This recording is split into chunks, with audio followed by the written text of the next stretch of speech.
passar as instruções básicas para a operação do equipamento. Então, vamos começar então pela energização do equipamento. O equipamento fica desligado da tomada por questões de segurança. Então, a primeira atitude aqui é ligar o equipamento no 110, ligar então no break, até ouvir um bip e a luz ficar verde. Então agora está tudo energizado, liga-se o equipamento e o microcomputador em qualquer ordem. Pode ser feito sem nenhum prejuízo. Então agora vamos aguardar o computador e o carry inicializar. Pode cortar? Vai. Agora o equipamento está terminando sua inicialização básica, ele só vai fazer isso se estiver completamente fechado. Você vai ouvir os barulhos de equipamento aqui se mexendo. E o computador, então você vai usar o acesso pelo usuário, né? Usuário, e a senha usuário também.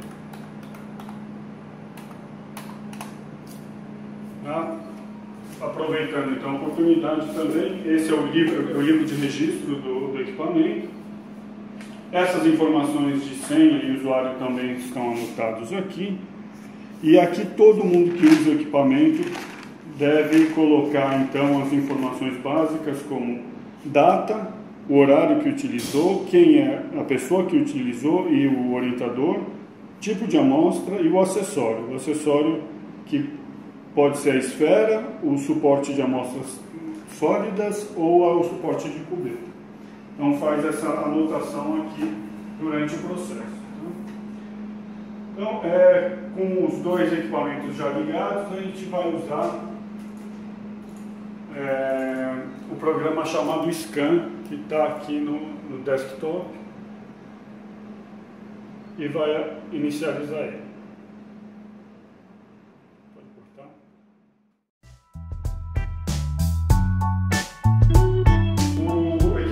Então, o QL 5000 é um espectrofotômetro de feixe duplo. Então, só explicar basicamente a configuração. Aqui embaixo a gente tem a torre de lâmpadas, tem uma lâmpada de tungstênio, uma lâmpada de deutério e uma lâmpada de mercúrio para calibração.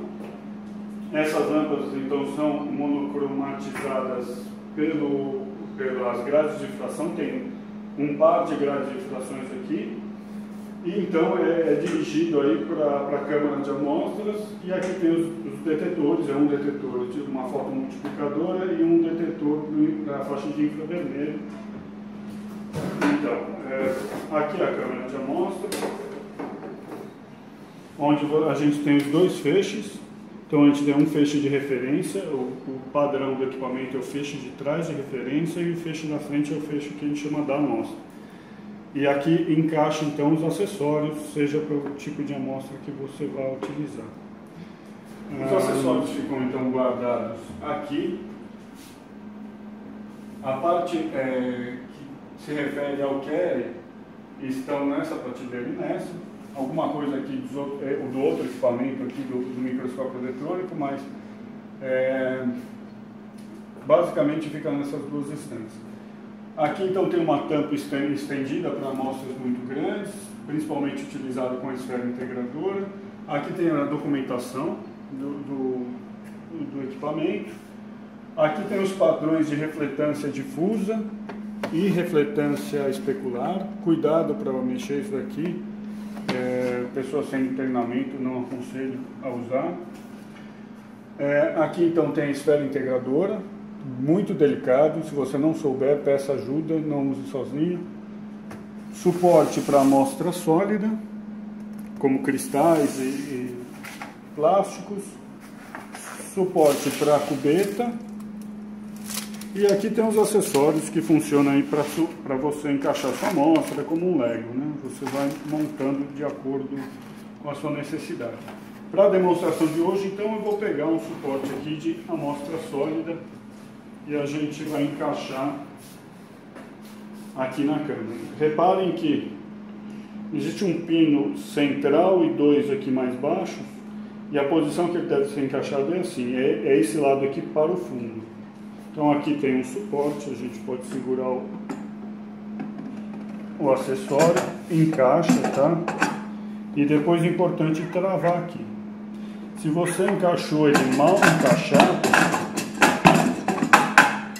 ele não trava, tá? Então é importante você sempre testar e ver se está bem encaixado. Se isso não estiver na posição certa, a sua medida vai sair errada. Então vamos agora para a configuração do software. Ao iniciar sua medida, a primeira coisa que você vai fazer é clicar em Setup e definir os parâmetros.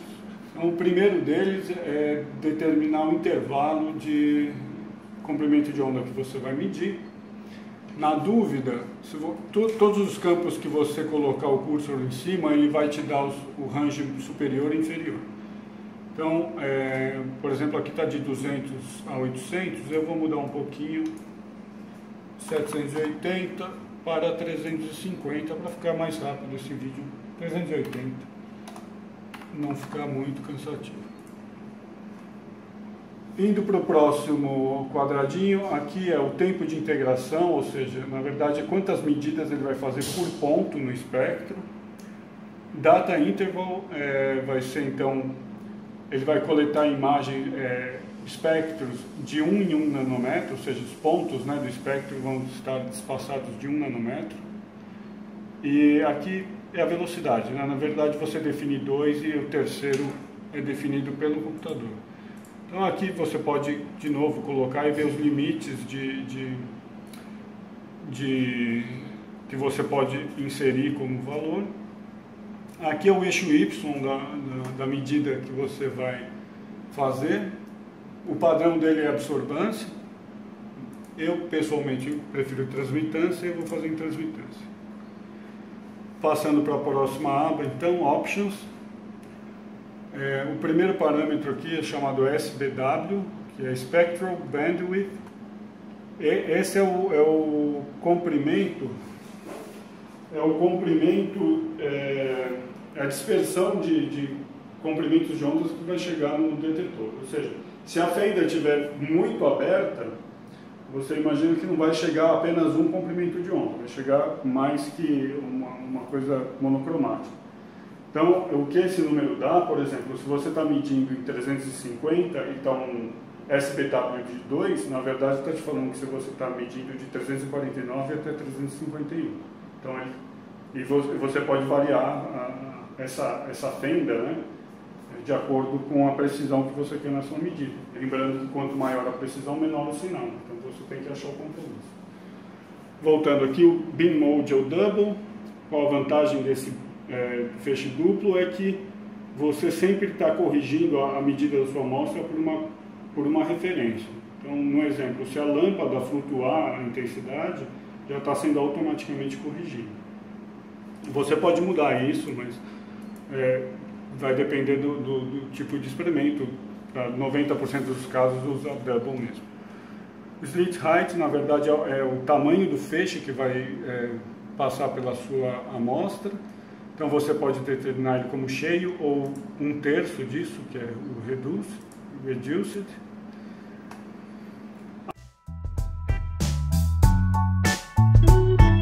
Aqui você determina a troca das lâmpadas, dos detetores e das grades, né? Então, para essa medida que a gente está fazendo agora, não vai ter troca nenhuma. Então, eu estou em 380 a 780. As outras caixinhas aí, eu aconselho não mexer. Aqui é para fazer medidas independentes, ou seja, quando o sistema está no automático, ele vai acertar parâmetros como o SBW ou o ganho da CCD, da fotomultiplicadora, de acordo com o tipo de sinal. Se você não quer que o sistema tome essas liberdades, aqui você pode determinar como que vai ser, né? Então você pode falar que a fenda do detetor não mude ou o ganho do detetor não mude. Baseline, aqui você vai ensinar para o seu sistema o que é o 100% e o que é o 0% da sua medida. Então, padrão aqui no centro, a gente usa o 0/baseline correction, ou seja, se você vai colocar uma amostra que representa o 100% e uma amostra que representa o 0% para o sistema fazer uma calibração. Acessórios, existe aqui no CLA, tem um outro acessório que é tem o Ring Beam Attenuator para amostras muito opacas. Existe também o Sample Transport, que é um deslocador de amostra. Esse é muito pouco usado também aqui no centro. Samplers também a gente não tem. Outra dica que eu dou aqui é o Auto Store, você colocar no off. Se você deixar do jeito que está, ele vai pedir o nome do arquivo antes de você começar a medida, o que pode ser um pouco desgastante. Pronto. Então a gente já acertou o sistema. E vamos então fazer o baseline agora do arranjo. Então, eu fecho aqui.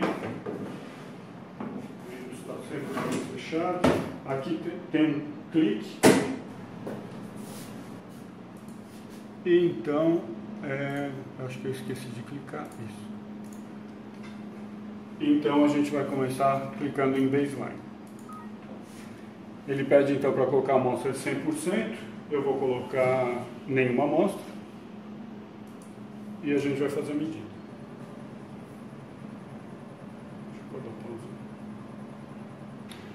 Então, depois de feita a leitura do 100%, ele pede então para bloquear o feixe.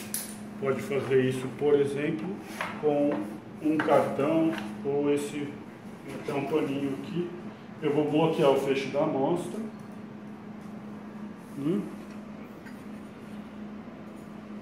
E vou fechar.